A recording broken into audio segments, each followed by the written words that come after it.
So we had talked about balancing equations, and I'm sure everybody knows how to do that. We're going to talk about moles of reactants and products and mass of reactants and products.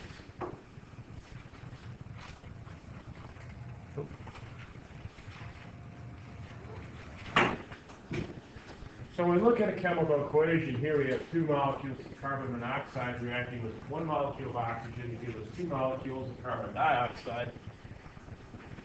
That's how you would say it on a microscopic approach. On a macroscopic approach, we're saying 2 moles of carbon monoxide react with 1 mole of oxygen to give us 2 moles of carbon dioxide. So we look at the coefficients and we can get ratios. So we can say for every 2 moles of carbon monoxide, we get 2 moles of carbon dioxide. For every 1 mole of oxygen, we get 2 moles of carbon dioxide. So we see these ratios. You know, just like we did the cooking example, 1 cup of sugar gave us 1 dozen cookies, or 2 cups of flour gave us 1 dozen cookies. So we know the ratios because chemicals react in mole quantities, not in gram quantities. And it's important you know the ratios. If I had a company that made ham sandwiches, you all work for me. I say, okay, here's bread, here's ham, go make a sandwich. What would you ask me? How many slices of ham? Okay, if it was for me, I'd put 4 slices of ham. But since I have a company want to make money, 1 slice of ham. What else do I need to know? I need to know how many pieces of bread. So 2 slices of bread, 1 slice of ham. So everybody makes it the same way. So it's a similar idea here. So now we have these equivalencies. We can make conversion factors. So we're going all the way back to chapter 1. Instead of dollars to quarters or whatever we're converting, we could say 2 moles of carbon monoxide per 2 moles of carbon dioxide, or 1 to 1. We can reduce it to 1 to 1. And we can do the reciprocal. So those are the coefficients, and they're going to come into play on our stoichiometry roadmap when we go from moles of A to moles of B. We're going to look at the coefficients.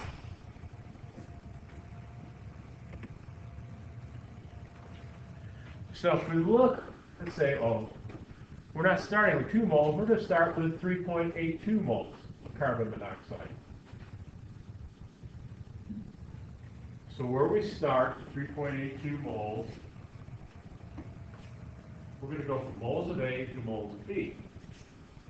It says use the coefficients. Well, in this case, for carbon dioxide, how much we're going to get is 3.82 moles of carbon monoxide, moles of A, moles of B, using the equation 2CO plus 2 goes to 2CO2. We know the ratio CO2 to CO is 1 to 1. So if we start with 3.82 moles of carbon monoxide, we get 3.82 moles of carbon dioxide. Now, if we look at oxygen, how many moles of oxygen are needed to react with 3.82 moles of carbon monoxide? We're going from carbon monoxide to oxygen. Well, again, we're going to use the coefficients. Coefficient in front of oxygen is 1. The coefficient in front of carbon monoxide is 2.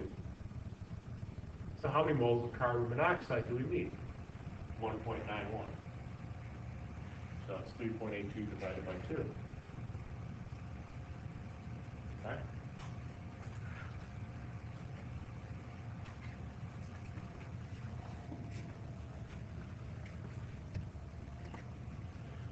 So basically that's all stoichiometry is. So here we're going to, with ammonia plus carbon dioxide gives us urea and water. Interesting thing about urea, just a little aside here, is that in the early days of chemistry, we have inorganic compounds, organic compounds. People thought there was something really special about organic compounds.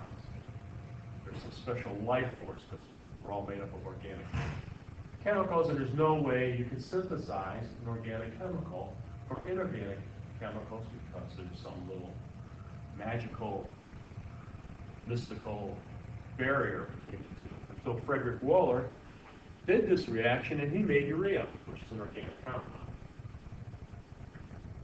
After that, that just sort of opened up the whole world of organic chemistry, and people started making them left and right. So here, calculate the amount of urea that will be produced by a complete reaction of 3.25 moles of ammonia. So what are we starting with? 5.25 moles. All right, we're starting with moles of A. What do I want to know?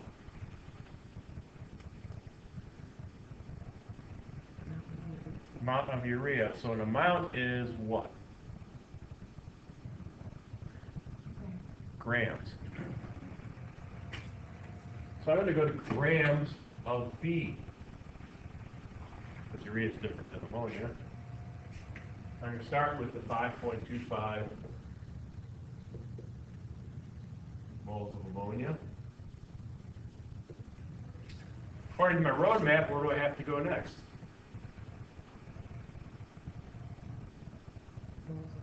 B, which is urea. Oh, I'm not talking about how to get there. I'm not talking about how to get there. So I'm going to go moles of urea, U there, over moles of ammonia. Then if I want to go to grams, I need grams of urea over moles of urea. I need grams of urea. I think you're asking for grams. So here at mole to moles, I use, what does it say here I use? Go from moles of A to moles of B. Coefficients. What's the coefficient in front of urea? Q1. Urea. This is urea. Coefficient is 1. What's the coefficient in front of ammonia? 2. 1 mole of urea. What's the formula weight for urea? I don't think they want that, but it would be, let's see, NH2 is 14, 16, 32. 32 and 16 is 48. 48 and 12 is 60. 60 grams per mole. So it's 5.25 times 60 divided by 2. I go all the way to grams, it'd be 30. 1, 6, 7, 15, 157.5 grams. B, determine the stoichiometric amount of carbon dioxide required to react with 5.25 moles of ammonia. So here, what am I looking for? I'm looking for the amount of carbon dioxide. I think we're just looking for moles this time. So what are we starting with at B?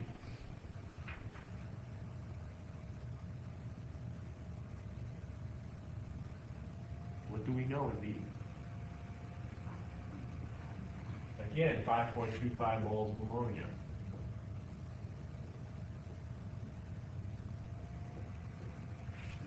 If I want to know the stoichiometric amount of CO2, I'm looking for CO2, so I'm looking for moles of CO2.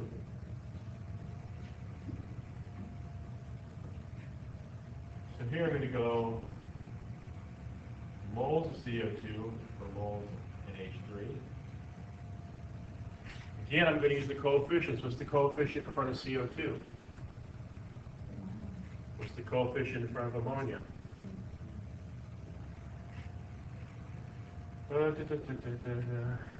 So how many moles do I get? 2.63 moles of CO2.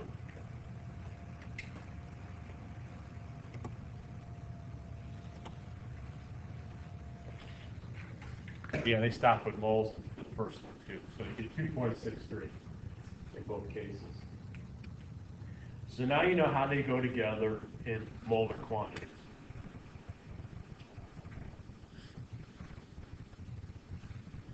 Okay.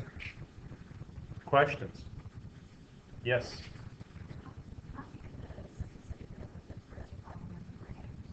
If you look NH2CO, the animal, I have 2 nitrogens, so that's 14 times 2 is 28.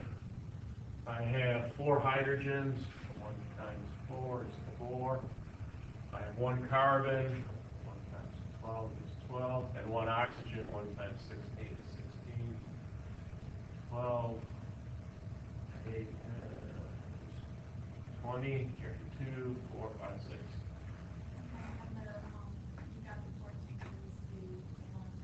Atomic mass of nitrogen. So you look at the periodic table. And when you guys do it, you're going to actually use, I rounded it here.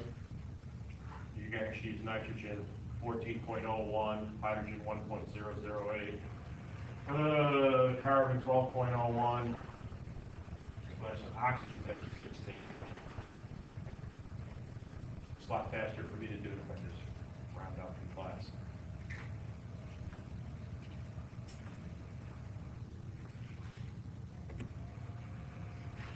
So now, we talked about moles. So moles tells us how they go together in terms of groups, just like a cup of sugar and 2 cups of flour.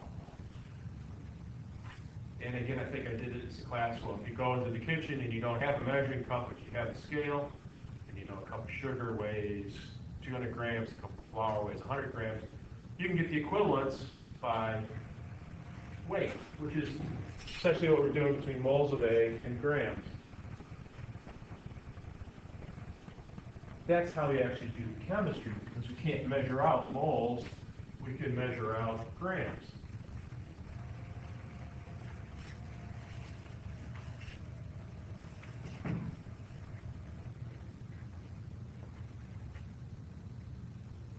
Which is what that says. So here we have a little laughing gas, which is the same as used in the dentist's office. So you make that by heating ammonium nitrate, and it breaks down to nitrous oxide and water. Calculate the mass of ammonium nitrate that must be heated in order to produce 10 grams of nitrous oxide. So again, the key to this problem is using the stoichiometric roadmap to figure out where you're starting, where you're ending, follow the street. So what do we do for A? 10.0 grams. Of nitrous oxide. We're going to call that grams of, on the map, grams of, get 2 choices, A or B. Doesn't really matter. We'll call it A. That's where we're going to start our journey. What are we looking for? Mass of ammonium nitrate. So that's going to be grams of B. So we put where we start. We got 10.0 grams of nitrous oxide. So what's the next step?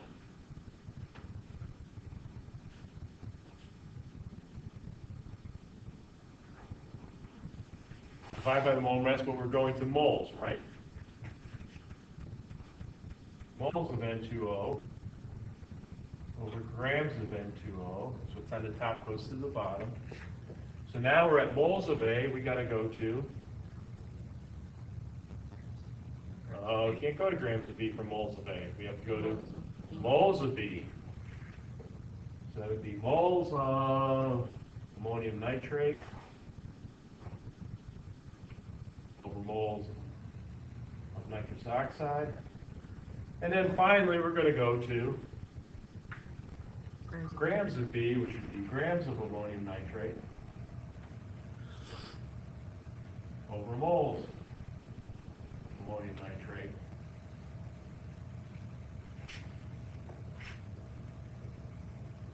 And our answer would be grams of ammonium nitrate.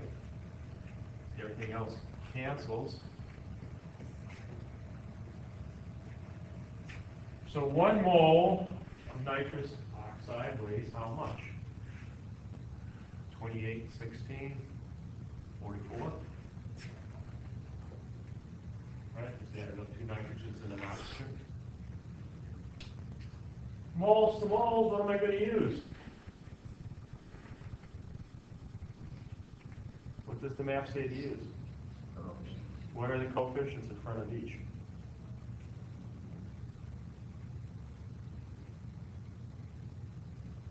You see a number in front of any of them? In front. So if you don't see a number, it's what? 1. 1 to 1. Then 1 mole of ammonium nitrate weighs how much?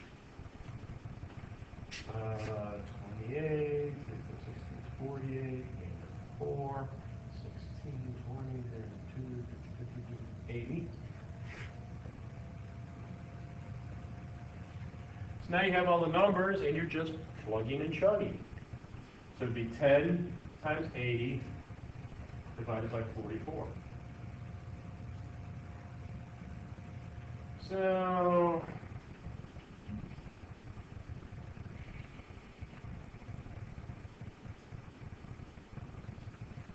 guessing around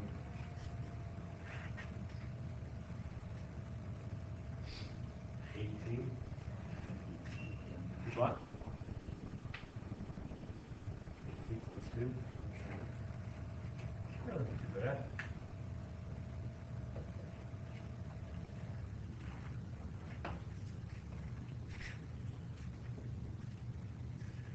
B, determine the corresponding mass of water.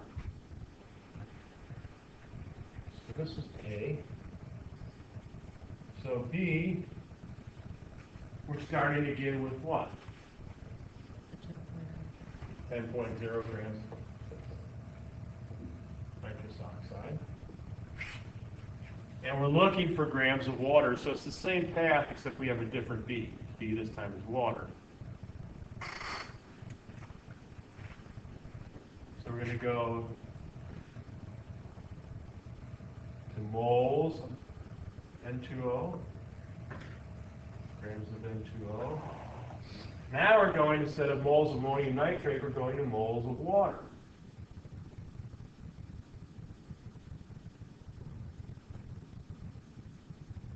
And then from moles of water to grams of water.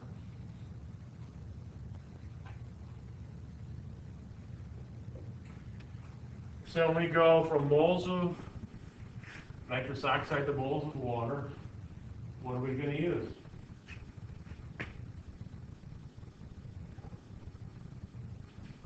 Coefficients. What's the coefficient for water? 2. For the nitrous oxide, we know it's 1. 1 mole of water weighs 18 grams, roughly. So now we got 10 times 2 times 18 divided by 44, 20, 268 something. And we get calculator is moving along here. 18.2 for the ammonium nitrate, 8.2 for the water.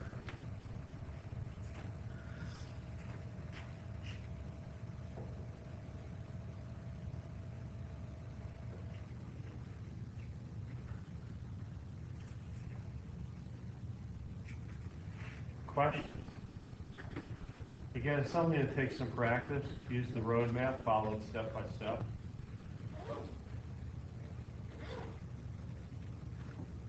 Again, it's important to know this to follow, you're following a recipe. So you want to know how much you're going to get and how much possible waste products you're going to have to deal with.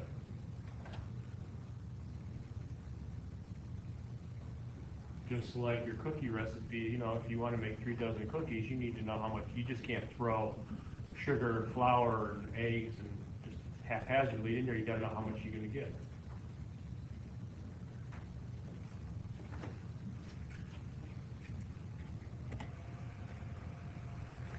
Now, determining the limited reactant, reaction yields, and type of chemical reactions. A limiting reagent. Let's go back to our ham sandwich thing here. We determined for our company that our ham sandwich is going to have 2 pieces of bread, 1 piece of ham. So you walk in the back, and I have 6 pieces of ham, 10 pieces of bread. How many sandwiches can you make? 5. I got 6 pieces of ham. There's one message. What? It's drop. No. You only have 10 pieces of bread. I have 10 pieces of bread, so I'm going to run out of bread before I run out of ham. So the bread is the limiting reagent. Okay, it's the thing that you're going to run out of. It doesn't matter how much of the other stuff you have, you're going to run out of one of the reagents.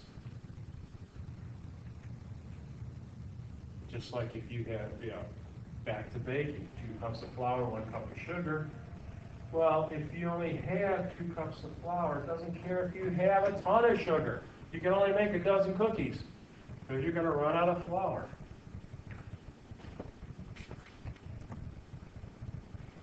So the reactant that's used up first is called the limiting reactant. Excess reactants are those present in quantities greater than necessary to react with a quantity of limiting reagent. Now, a lot of times, okay, you want to, let's go back to the cookie recipe because everybody can identify that. So you're going to make cookies, holiday season's coming up, and you're going to bake chocolate chip cookies. I should do that every holiday. So you want to make, you said 1 cup of sugar, 2 cups of flour. So you want to make 2 dozen cookies, so we know we need 2 cups of sugar, 4 cups of flour. So you go to the store, right? So we're talking money now. You're going to buy 2 cups of sugar, 4 cups of flour, assuming you can buy 5 cups. You're not going to buy, you only want to make 2 dozen cookies, you're not going to buy 10 cups of sugar, 20 cups of flour, because you only want to make, you don't have all that stuff left over. You're just going to buy what you need. So that's why you want to know you're going to do it exactly right. Now, a limiting reaction. Let's say I have a reactant that's kind of toxic, and I'm going to react it with something else to neutralize it. I might use an excess amount of the second reactant to make sure I get rid of all the first reactant, even though I have excess second reactant left over that may be non-toxic.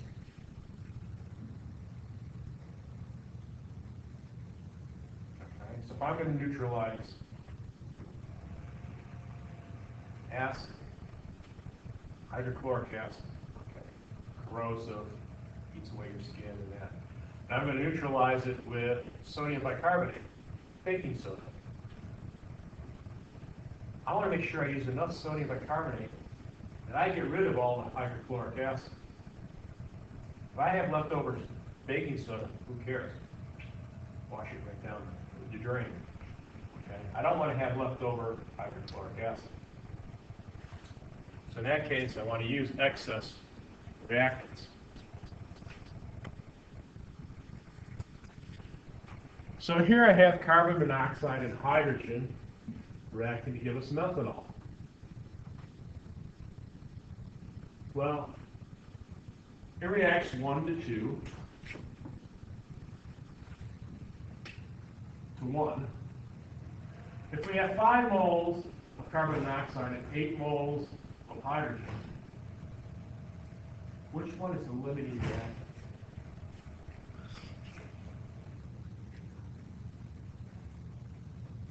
which one are we going to run out of first?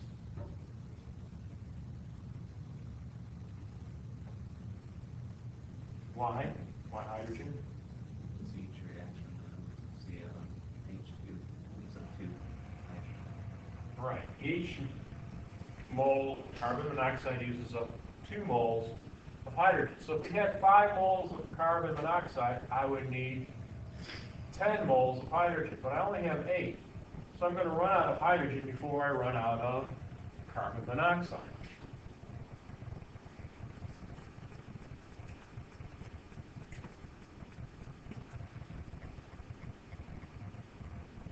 So how many moles of methanol am I going to get?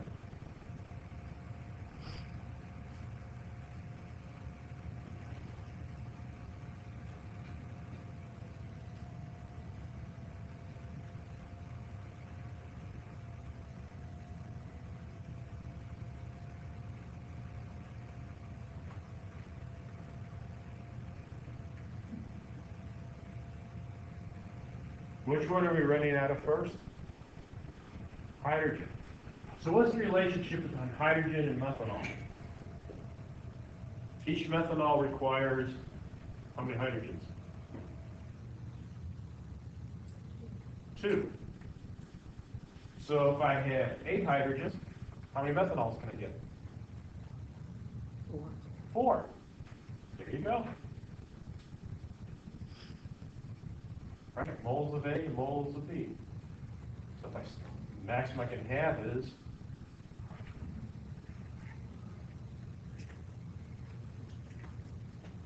8 divided by 2.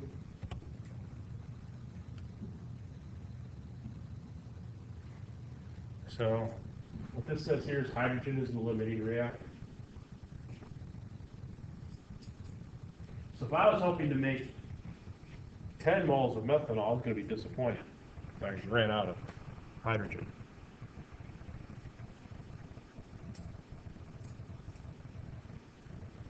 So there's going to be 1 mole of carbon monoxide left over.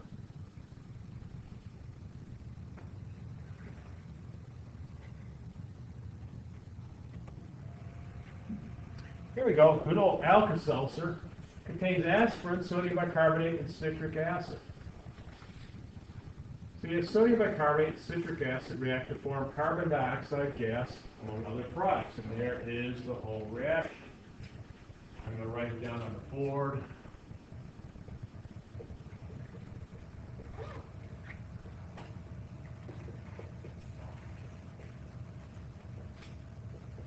So we got track of it on the next page.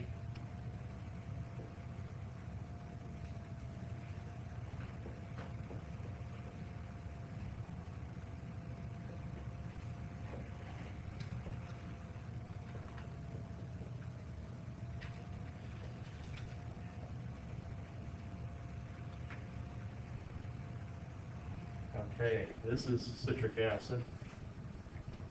What do we take Alka-Seltzer for? Pop, pop, fizz, fizz. Upset stomach.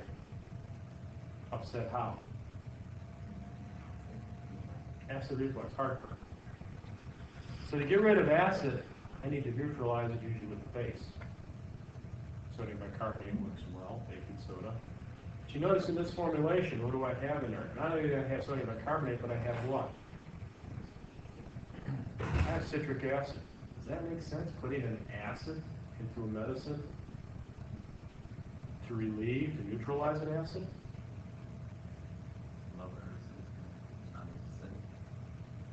Yeah, but there's another reason. When you throw Alka-Seltzer in water, what does it do? It bubbles. The old plop, plop, fizz, fizz. Why does it bubble? The bicarbonate reacts with the citric acid to give us carbon dioxide. So there's our bubbling.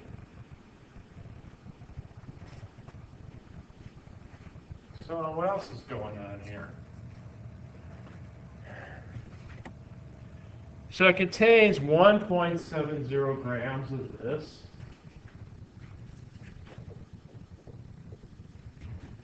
Sodium bicarbonate and 1 gram of citric acid.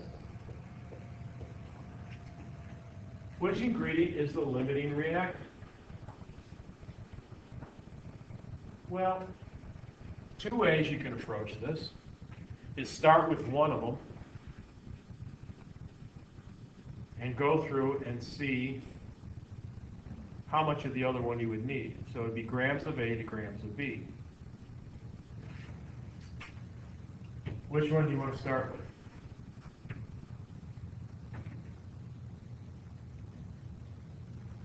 Well, actually, it doesn't really matter because you got to go in between the two. Let's start with sodium bicarbonate. I have 1.700 grams.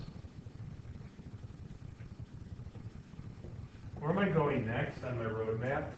Grams of A to mole of A.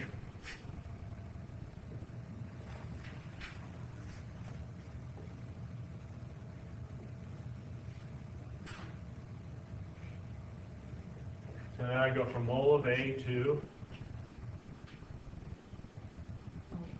mole of B. In this case, that would be the moles of H3, C6, H5, H7.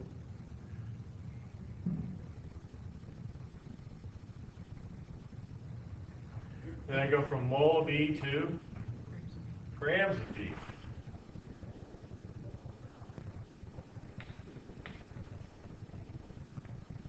And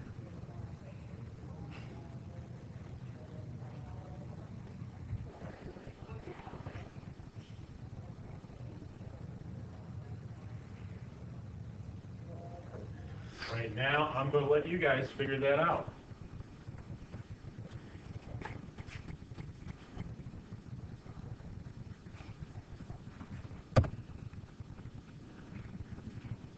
Yeah, but I had, did I do it wrong?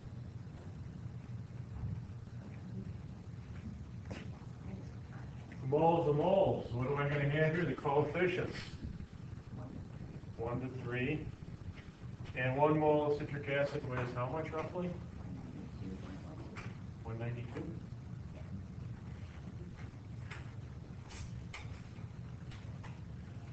So you do it all, it comes out to be 1.295.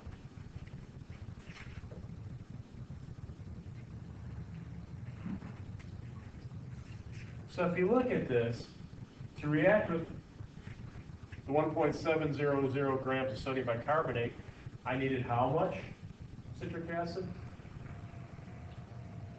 I needed 1.295 grams. How much citric acid did I have in there? 1. So which am I going to run out of first, the citric acid or the baking soda? Citric acid. Okay, so I'm going to have left over sodium bicarbonate. And that's what neutralizes your stomach acid. So the citric acid is put in there for a couple of reasons. I think one, it's preservative. 2,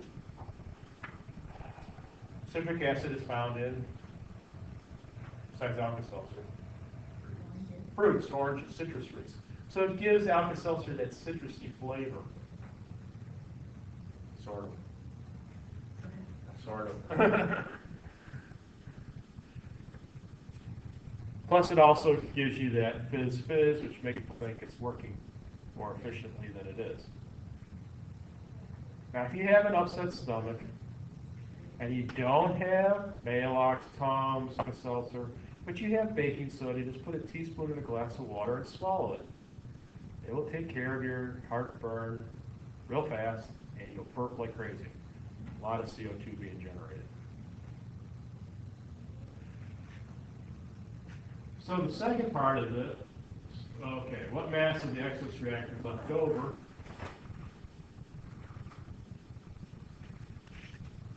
Well, we know we have 1.7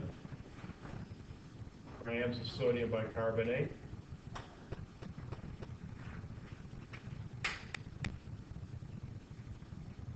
How much is that? How much is going to be left over?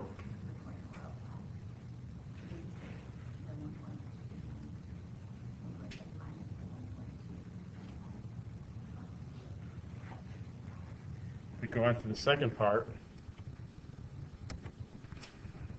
If I get the thing working again, we go on to the second part.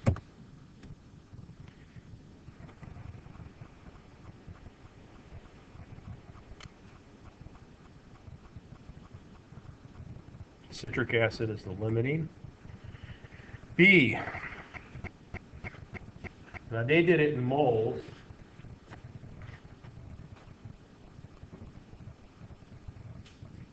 If you find out that you have 0.01526 moles of sodium bicarbonate, will be assumed leaving 0.00462 moles unreacted.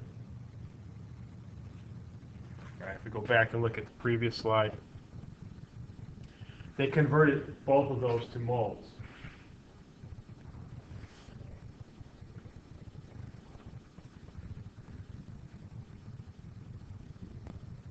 So you can see you're going to have 0.006745 moles of citric acid is required for 0.02024 moles of sodium bicarbonate. And you only had 0.005205.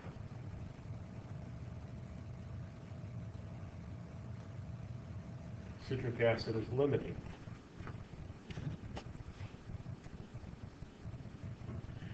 So the citric acid, 0.005205 moles, will react with 3 moles of sodium bicarbonate to use up 0.01562 moles of sodium bicarbonate. How much did we have originally? Go back again. Originally we had 0.02024, so it'd be 0.02024 minus 0.01562, which leaves 0.00462 unreacted. So we have 0.388 grams of sodium bicarbonate unreacted. Does everybody follow that? Did I lose people? I think I lost people. Let's go back. We converted both of them to moles. Okay? So we just took the sodium bicarbonate. We did essentially what I did on the board here, except we didn't do it in grams. And find out you need 0.006745 moles of citric acid to react with the sodium bicarbonate. We don't have this much citric acid. We only have 0.005205.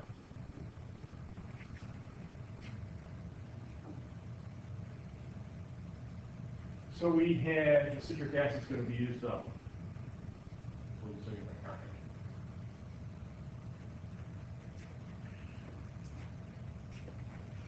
Well, how much sodium bicarbonate did we have? We had 0.02024 moles.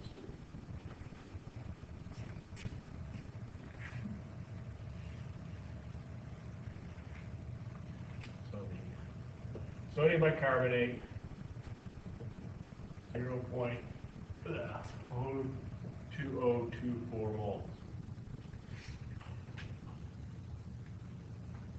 The citric acid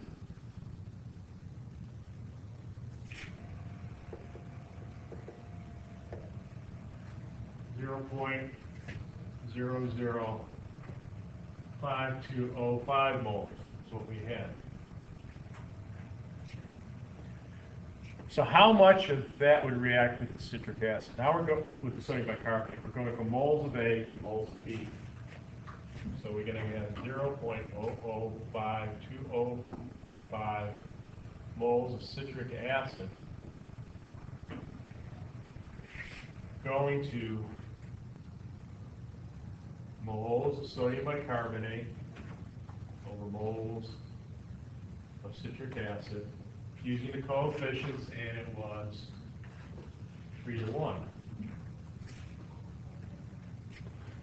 Come back here. So that gives us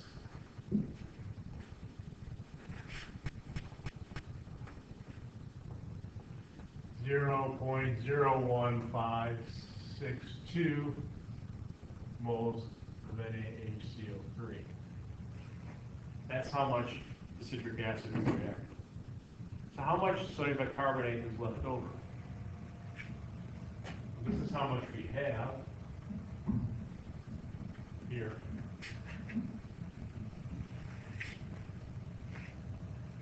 .02024. The Citric acid reacts at 0.01562.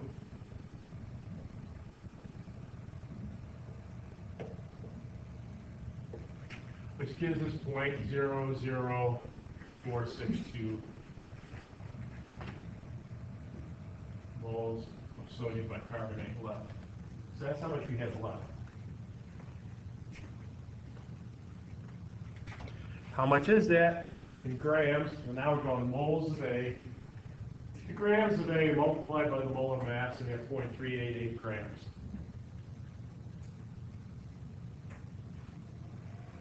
Any better?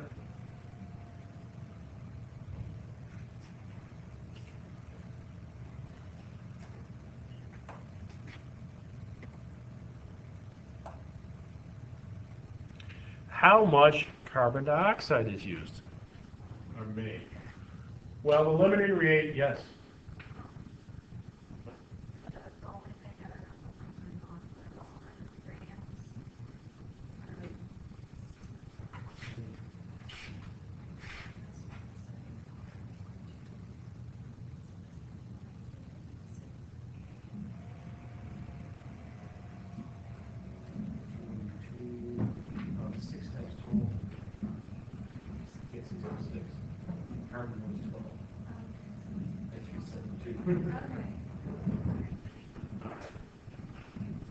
So to figure out how much carbon dioxide is produced, we have to go with the limiting reagent, citric acid. So we have 0.005205 moles of citric acid. Moles of A, moles of CO2, is 0.01562. Then the grams of CO2, we go from moles multiplied by the molar mass, 0.6874 grams of CO2. Again, it's a stoichiometric roadmap. That one's a little bit more complicated than most of the ones you're going to see. So again, it's finding out what the limiting reagent is, and that'll tell you how much product you can make. In this case, one of the products is CO2. But you can also figure out how many moles of the excess reactant you're going to have left.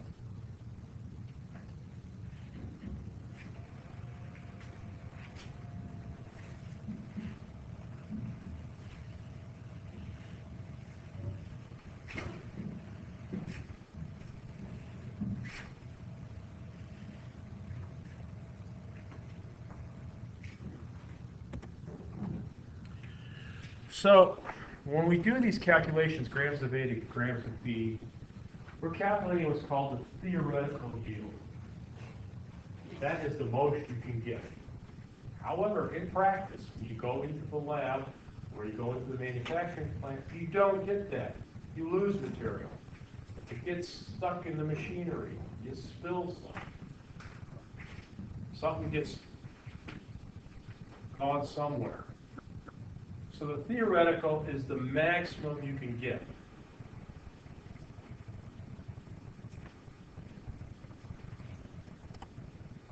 The actual yield is what you get when you actually do it in practice. And the percent yield tells you how well you did. So the percent yield is the actual yield divided by the theoretical yield times 100. So if I figure out theoretical yield is 10 grams, and I do it and get to the end, and I only get 8 grams, my percent yield is 80%.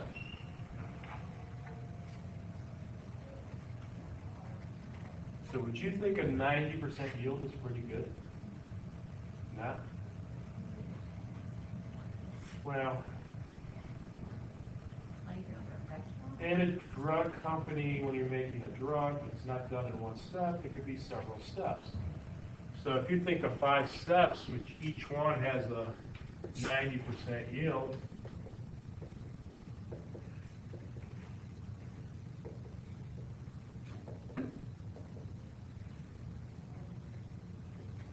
I think that comes out around 54.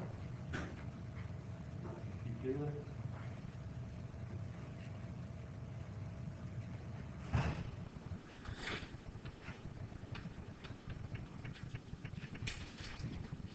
was it? Okay, 0.59, 0.59, or roughly 60%. So you can imagine if you're at a drug company, and you want to make a batch of drugs, and your starting material costs $1 million, easily. You get done to the end, you only have 60% of what you started with. That's why when you go to the drugstore, you get your little pills and they're $10 a piece. That's why. Part of the reason.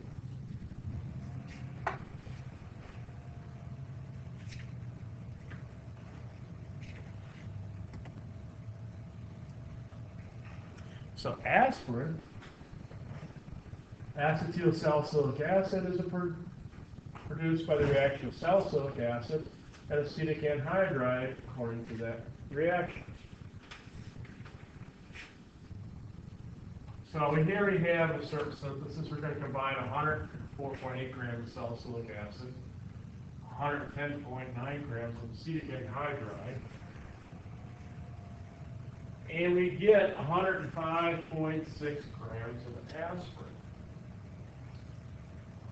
What is the percent yield? Well, we said the percent yield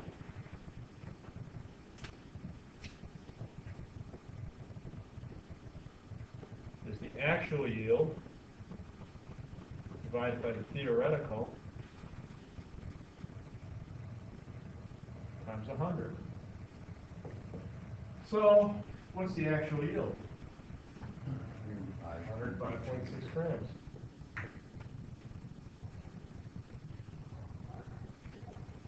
What don't we have in this problem? The theoretical. How am I going to get that? What was I given? I was given the grams of each reactant. With that, can I figure out the grams of product? Well, out of the two there, what did I have to figure out about those two? Which one's the limiting reagent? Always something. So those are the molar masses for salicylic acid and acetic anhydride and aspirin. So if I go with salicylic acid, 104.8 grams, I find out I have 0.7588 moles. If I look at 110.9 grams of acetic anhydride, I have 1.086 moles. If I go back and look at the equation, they combine in what ratios? 1 to 1. So if I look at this, which one is the lowest amount? Salicylic acid. So that's going to be the limiting reagent. Yes? Okay. So now I know the moles of salicylic acid. Can I find out the grams of aspirin?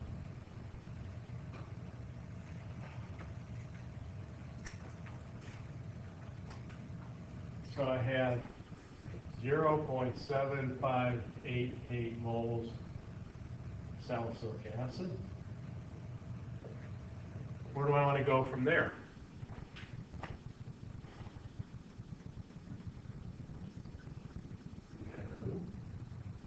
I want to find out grams of aspirin. I got moles of salicylic acid, so where do I have to go? Yeah, what's the... I got to go to moles of B first. Moles of A, so I go to moles of aspirin. Moles of salicylic acid. And then I go to grams of aspirin over moles of aspirin. Okay, the equation, what were the stoic coefficients between aspirin and salicylic acid?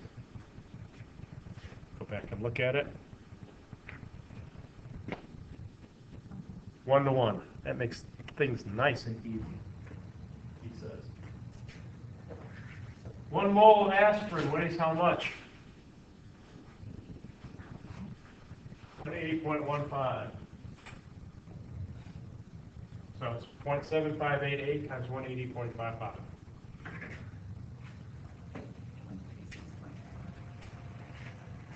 136.7.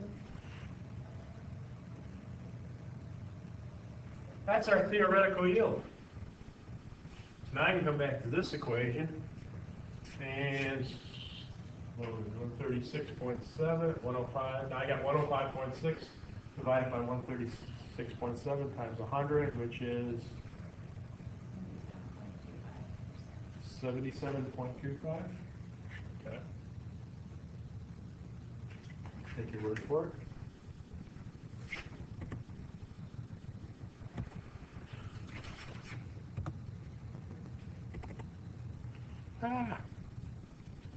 There we go. Except that the two go back. Back.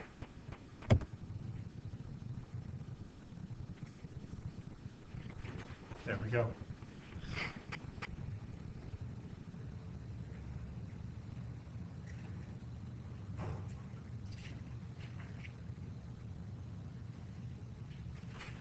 Questions? And again, a lot of the problems you're going to be seeing are going to require multiple steps like that. Well, not a lot of them, but some of them.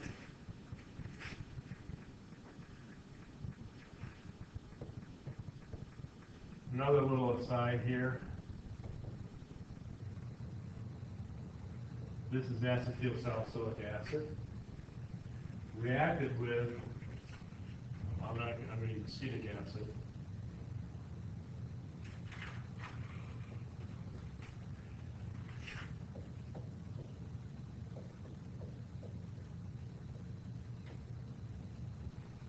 And we get it wrong.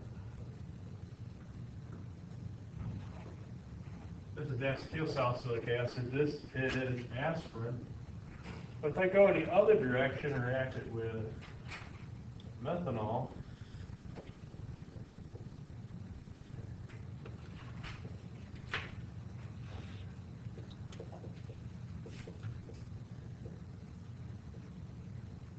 I get something called methyl salicylate. Looks pretty similar, but big different properties. You know what methyl salicylate is? Yeah, you've all experienced it this semester. It's one of the smells. It is the flavor of the first manufactured lifesaver.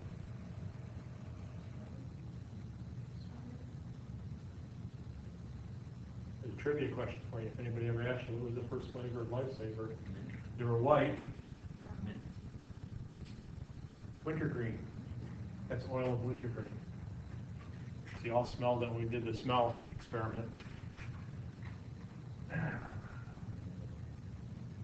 So I think it's kind of interesting. In one compound, two different possible reaction sites, you get two different products, completely different properties. Aspirin or oil of wintergreen. So does aspirin taste like wintergreen? No. That's the whole thing about it. The chemistry is completely different. How did it happen? Hmm? How did it happen? How do you decide which way you're going to go? Well, it depends. If I add acetic anhydride, I go this way. If I add methanol, I go this way. See, this reacts here. This reacts here.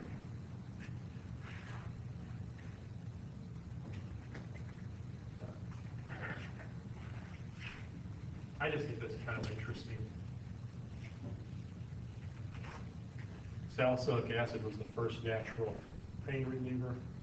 It's in the bark of willow trees. So in the old days, you know, medicine men or witches, if you're in Salem or that, they boil bark of willow trees, removing the salicylic acid. They use it to treat headaches and pain.